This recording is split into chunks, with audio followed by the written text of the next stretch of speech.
Good morning, gang. David Guppelt, Thinker Farmer here. I'm here at Archwood, and this is the weedy field. I posted a video early spring grazing about, not quite a month and a half ago, and we've just made a full circle of the farm, kind of an early spring rotation, and I didn't call a meeting, but I guess all the stockers, I mean, they just got moved into here.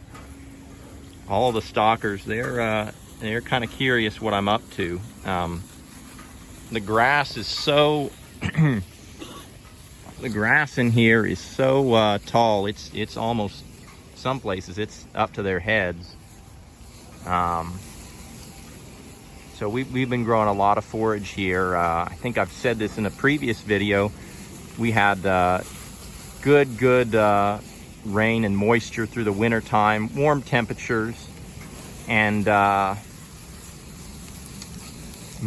end of March we had plenty of soil moisture for grass growth, and come April it turned dry.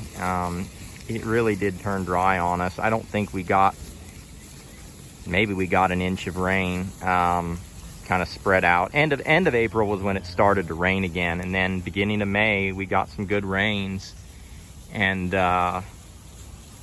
forage has just grown. And we've been kind of doing an early spring rotation where we give them large areas and don't want them to take a lot, and move them around the farm and cover it pretty quickly, and just finished that first rotation. Now we're kind of expecting, June, July, August, looking ahead, we're going to get dry at some point. And so we're going to start grazing them tighter now that we've grown all this forage, and probably look at, let's say it was a 40-day rotation, we'll probably be looking at 60 to 90 days. Yeah, fescue is fully seeded out, been seeded out a while. Orchard grass too. That's your orchard grass right there. And I've seen some timothy in here. I'm not seeing any right now, but I've been through here setting up, and there's some timothy grass in here, and it's putting on its seed head now. It's not all the way out yet, but well, no, there's some. Actually, this stuff has already. Here's some timothy. It's I mean, it's got a little more to grow out. Some of it's not quite that far along, but timothy grass has put out its seed head. Here we're yeah, there's some more timothy right there. Stalkers came through, they kind of knocked the fescue and orchard grass down. You can see it a little better. And there's some Johnson grass. Let me see if I can locate Johnson grass. There's Johnson grass just starting to come up, putting its leaves on. I imagine they'll hit some while they're here. Of course, there's a little buckbrush up in there. We've got some of that in most of our paddocks, which is fine. But yeah, we're probably, I mean, this weedy field is about, I don't have pasture maps in front of me, but it's about 25 acres. And we've continued experimenting from the previous video with portable water points. So I'm kind of far off. We'll walk over to it and I'll show y'all.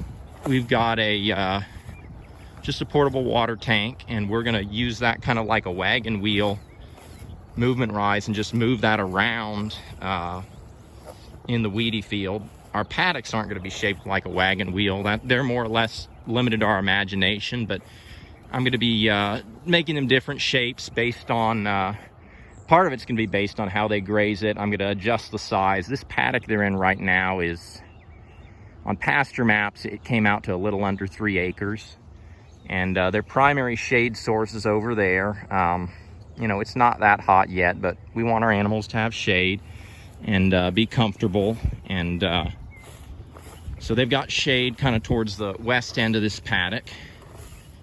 I mean, they already laid the forage down right here, just coming on top of it. And let's see.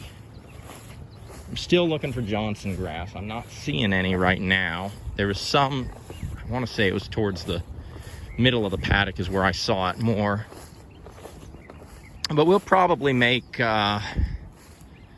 we'll probably get 10, 12 days of grazing out of this, I'm gonna guess. Depending on how they graze it.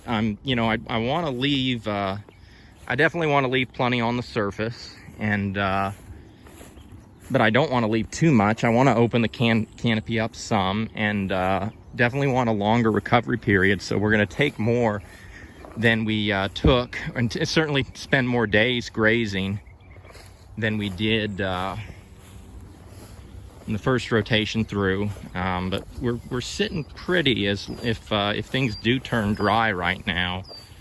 We've got a lot of grazing to do, and last year, I mean, what they've told me, the guys that have been here a lot longer, Todd and Mike and Titus, Josh, is we have gotten way more. We started with way more soil moisture, and we've been getting rain, so it's been really nice. So, I mean, the forage is so tall you can't even see, but about 75 feet that away, covered by grass right now, is where our Mirafound is, and we're going to spread the manure around and the grazing impact with these this 150-gallon tank here. And the stockers are not super hungry turned into it right now, turning them in this morning. They yeah, they had plenty of forage, and I'm generally trying to keep them full all the time. Just keep them gaining, keep them doing well. We've got the grass. I know I've seen some Johnson grass up in here. Oh, it's right in front. Here's some right in front of me. I'm starting to see these Johnson grass putting shoots up. There's not a lot of it yet. We haven't had super warm temperatures yet, though. I think there's a bigger patch up over here.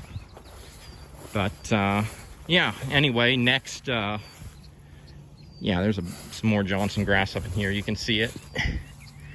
It'll probably come on strong this summer, and that'll be a lot of fun for grazing. So we're getting some Johnson grass coming, and man. So anyway, it's end of May. Next week, probably towards the end of the week, we're going to be going into a warm season field. And yeah, it's a nice morning, and I'm going to get on with the day. And with that, gang, blessings for the journey, and keep it real.